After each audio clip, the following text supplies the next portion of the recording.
ដោយសាររដូវនេះរដូវទឹកលិចចឹងម្នាក់គេនាំគ្នាទៅលេងព្រៃរនាមលិចទឹកហើយខាងពួកខ្ញុំហ្នឹងក៏ខ្ញុំទៅលេងព្រៃរនាមលិចទឹកដែរហើយចង់ដឹងថាពួកខ្ញុំហ្នឹងទៅព្រៃរនាមលិចទឹកហ្នឹងទៅរកសត្វស្អីខ្លះទៅរកបានស្អីខ្លះជួបសត្វស្អីខ្លះបងប្អូនអាចមើលវីដេអូនេះលេងកម្សាន្តអារម្មណ៍បានពីសកម្មភាពដែលយើងបានទៅលេងនៅតំបន់នោះអញោសួស្ដីជំរាបសួរបងប្អូនទាំងអស់គ្នាបន្ទាប់ពីយើងបានបោះតង់ដាក់មងដាក់បកាយនៅក្អែបមាត់ទឹកនៅកន្លែងនេះមួយយប់ហើយឥឡូវនេះដល់ថ្ងៃជាវេលាល្អដល់ពេលវេលាដែលយើងត្រូវជិះស្មាច់ចេញទៅរកពស់រកកដោរកអីនៅព្រៃរនាមម្ដងតែដោយសារតែពីយប់មិញលបងខ្ញុំគាត់ជិះស្មាច់នឹងជ្រែខ្លាំងពេកឥឡូវហ្នឹងវាដាច់កលេចឹងតោះតែយើងហៅជាងមកផ្សារសិនបន្ទាប់ពីទូកយើងរួចរាល់អស់យើងក៏អត់មានបង្អង់ដំណើរដែលយើងចេញទៅភ្លាមព្រោះក្រុមគេផ្សេងគេចេញទៅមុនអស់ហើយគេចេញទៅមុនតែគេជួបមុនគេយកមុនហើយយើងអំបិលហើយឥឡូវយើងមកដល់កន្លែងរោងយើងមកយកគ្នាយើងម្នាក់ដែលគាត់អ្នកស្គាល់ផ្លូវច្បាស់ហើយយើងចង់ទៅលេងមន់ព្រៃចឹងតតែមានគាត់ស្គាល់ផ្លូវច្បាស់ឥឡូវគាត់ឡើងមកដល់លើទូកហើយយើងក៏ធ្វើដំណើរឆ្ពោះទៅគោលដៅដែលយើងចង់ទៅហើយនេះគឺជាទស្សនវិជ្ជាដែលខ្ញុំបានថតរូបពីលើដ្រូនទុកសម្រាប់ចែកគ្នាមើលថាតើព្រៃរនាមលិចទឹកដែលនៅជុំវិញបឹងទន្លេសាបនោះមានរូបរាងបែបណាចឹងបងប្អូនអាចមើលលេងបានអ្នកជំនាញផ្លូវរបស់យើងឡើងលើទូកភ្លាមជីបានមួយផ្លែឥឡូវមេឃព្រៃហើយពេញតែព្រៃហ្នឹងហើយផ្លូវចេញចូលលេងចង់ឃើញចាក់ទៅមកក៏មិនទៅទៅក្រោយក៏មិនទៅដែរនេះវិញនៅហ្នឹងហើយ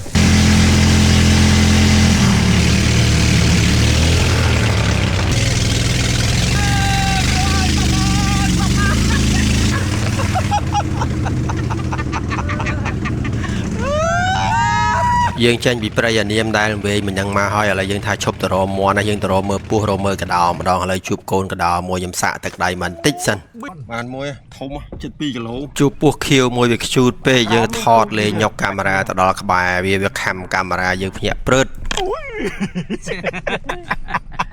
ចេញពីនឹងតិចមកស្រាប់ជួបពស់ព្រៃមួយរឿងធំគួរសមដៃមួយអឿនគេសុំសាក់ទឹកដៃរបស់គេម្ដងសបោមានធំចឹងអត់ទេពស់ព្រៃមានជួបបាក់យើងមកក្រុមទៀតឯងមុននឹងឃើញគាត់បើកទូកស្រែកពស់វាស់ជវាដេញវាយស្អីគេពេញទឹកតែពិតគាត់ដេញវាយពស់សាំងសឿឥឡូវបានសាំងសឿរបស់គាត់មែនតែជា1គីឡូជាងហើយបាក់យើងគ្រាន់តែទៅលេងដើម្បីកម្សាន្តអារម្មណ៍ទេមិនមែនទៅលេងដើម្បីយកពស់យកកដោយកមកលក់ដូរអីទេយើងបែកចេញពីនឹងតិចមកជិះជួបជាមួយអ្នកគេដាក់ម៉ងគេប្រាប់យើងថានៅនេះវាមានវែកមួយហើយយើងទៅមើលទៅឃើញមានវែករបស់គេមែនចឹងទៅហ្មងតោះអត់ជុំនេះប្រហែលដងហ្នឹងនេះជួយ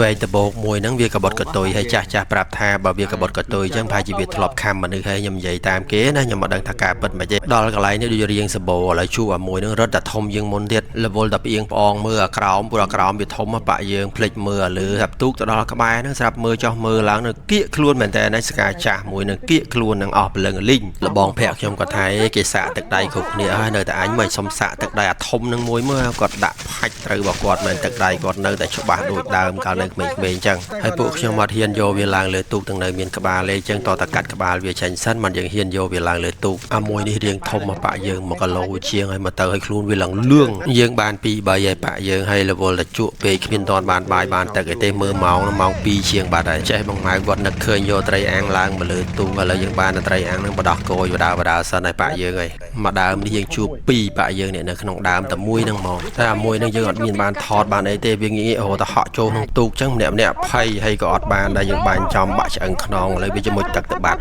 នៅដើមក្បែរគ្នាហ្នឹងមានមួយទៀតឥឡូវយើងបានមួយទៀតហើយនេះឥឡូវយើងបានកដោដូចជា4 5ហើយពស់វែកហ្នឹងដូចជា3 4ហើយអាពស់ព្រេងពស់សាំងសឿពស់ថ្នាំងសោម៉ោងកាន់តែច្រើនតែបាយអត់ទាន់បានហូបហើយមើលទៅមេឃអត់ស្រួលសោះហើយសัตว์ដែលយើងរកបានហ្នឹងក៏ច្រើនគួរសមដែរយើងសម្រាប់ចាត់ថាឥឡូវធ្វើត្រឡប់ទៅវិញសិនដែរហើយបងទៅកងទូគាត់ឮសូរថាបានត្រឡប់ទៅវិញគាត់ចាក់យក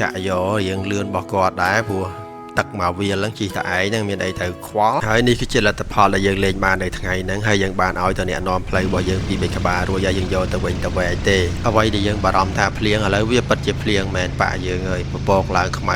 ខ្យល់កាន់តែខ្លាំងភ្លៀងកាន់តែខ្លាំងយើងជីកមកឥឡូវទឹកសាច់សើមខ្លួនសើមឲ្យវ៉ាន់សើមអីខ្ទេចខ្ទីអស់មេឃនេះពិតជាសាំមែនគ្រាន់តែយើងមកដល់កន្លែងគោកភ្លៀងឥឡូវមេឃក៏វារាំងដែរតែយើងសើមឲ្យវ៉ាន់អស់បាត់ហើយនៅមិន យើងមកដល់គោកហើយរៀបឲ្យបានដាក់ឡានអស់ក៏មករកកន្លែងបោះតង់សម្រាប់នៅកន្លែងហ្នឹងមកយប់ទៀតឥឡូវយើងរកកន្លែងបានហើយយើងអត់ចង់សម្រាប់នៅកន្លែងយប់មិញទេយើងផ្លាស់ប្ដូរកន្លែងមកដល់កន្លែងនេះហើយនេះបន្ទាប់ពីសម្រាប់ចាត់ថាបោះតង់នៅកន្លែងហ្នឹងហើយយើងក៏អត់មានបង្អង់ពេលទេទៀតដែរយកតង់យកឲ្យវាយវ៉ាន់យកមករៀបចំបោះតង់រៀបចំធ្វើបាយធ្វើទឹកហូបចុកព្រោះតាំងពីថ្ងៃមកទល់ឥឡូវយើងអត់ទាន់បានហូបបាយទេបងអឿនគាត់ទៅកាប់មែកឈើមួយធ្វើចតុលទុកពយួរជាមួយនឹងកាមែលដាំបាយហូបហើយក៏លាងកងម៉ៅគាត់ប្រកាត់ភ្លើងឥឡូវភ្លើងចាក់ក៏ឆេះដែរហើយយើងក៏ដាក់ដាំបាយថ្ងៃមិញហ្នឹងថាមិនឃ្លានទេតែឥឡូវចាប់ដើមញ័រដៃញ័រជើងហើយប៉ាក់យើងហើយទស្សនភាពកន្លែងដែលយើងបោះតង់នៅថ្ងៃនេះស្អាតមែនតើដោយសារតែវាមានថ្ងៃលិចហើយកន្លែងហ្នឹងទឹកវាថ្លាដល់ពេលយើងវាឆ្លោះជាមួយនឹងទឹកហ្នឹងវាឃើញពណ៌ដូចពណ៌មាសចឹងហើយបងម៉ៅគាត់កំពុងអាដាមធ្វើចក្រានមួយទៀតដើម្បីទុកធ្វើម្ហូបឲ្យវាទាន់សភាពការយើងកំពុងសម្អាតកដោដែលយើងបានថ្ងៃមិញហើយយើងបានថ្ងៃមិញតិចទេកដោវល់រត់ទៅពោះហើយខ្ញុំក៏ឆ្លៀតមកតម្លើងប៉ាអ៊ីដើម្បីសម្រាកយប់ហ្នឹងខ្ញុំត្រូវសម្រាកលើប៉ាអ៊ីហើយខ្ញុំយកអាប្រដាប់ក្រាលទៅក្រាលមកតង់ទៀតឥឡូវនេះយើងដាក់ដាំទឹកងាលបានស្រស់ពោះ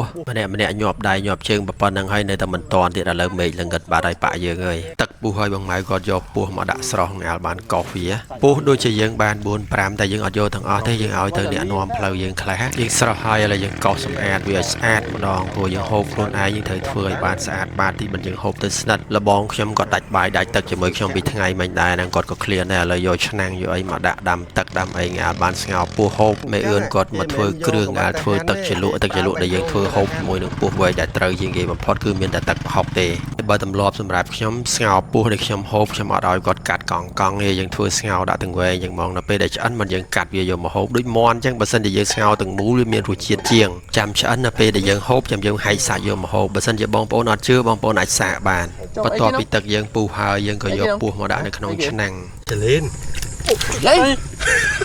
គេមើលក្បាលសិនចលេនក្បាលមើលក្បាលមើលចលេនប៉ាក់យើងជុំជួអានេះអីចេះដូចមានអសបមិញនៅកណ្ដាលក្បាលពេលវ៉ាវធម្មតាមិនធម្មតាអាយ៉ាយើងស្ងោរតែ2ទេប៉ាក់យើងហើយដោយសារគ្នាយើងមានតែ4 5នាក់យើងហូបប៉ុណ្ណឹងគ្រប់ហើយប៉ុន្តែយើងប្រមូលខ្លាញ់តែវាបានដាក់ចូលក្នុងឆ្នាំងទាំងអស់ឥឡូវមួយឆ្នាំងពេញបើប៉ាក់យើងហើយមើលទៅស្ទឹកខ្លាញ់នឹងល្ងើមដំណងមកបងម៉ៅថែមទឹកត្រីទីទៀតសិនដើម្បីឲ្យវាចាប់ជាតិកាន់តែខ្លាំងម្ហូបយើងអត់ទាន់ឆ្អិនទេប៉ុន្តែចក្រានយើងចិត្តឆ្អិនមុនហើយតែយើងអត់យកទឹកទៅស្រោចជើងចក្រានទេឆេះកលាប់អស់លេងបានហូបចាយសំអឿនក៏កំពុងសរេសរងរសជាតិទឹកជ្រលក់ទឹកប្រហុករបស់គាត់លើដួសទឹកស្ងោរពោះនោះយកមកលាយជាមួយទឹកប្រហុកឲ្យវាកាន់តែជាតិបងម៉ៅក៏ដួសមួយយកមកសាកឲ្យដំណងជាឆ្អិនណាឥឡូវយើងសាកសិនចង់ដឹងថាវាផុយបានប៉ុណ្ណាហើយម្ហូបយើងឆ្អិនហើយកាត់ចែកគ្នាម្នាក់មកកង់ហៀខ្លាញ់ចេញមកជក់មកជាតិណាស់ប៉ាក់យើងអើយអាខ្លាញ់ពោះនេះអត់ចេះតលាន់ទេបាប់មកចង់ផៅសាសិនបើមិនចឹងគេមិនជឿថាយើងជាចង់ផៅអូខេអូ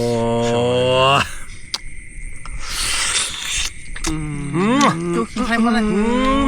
ម៉ាក់ងាញ់ខ្លាញ់ចូលមកអូចង់ភៅ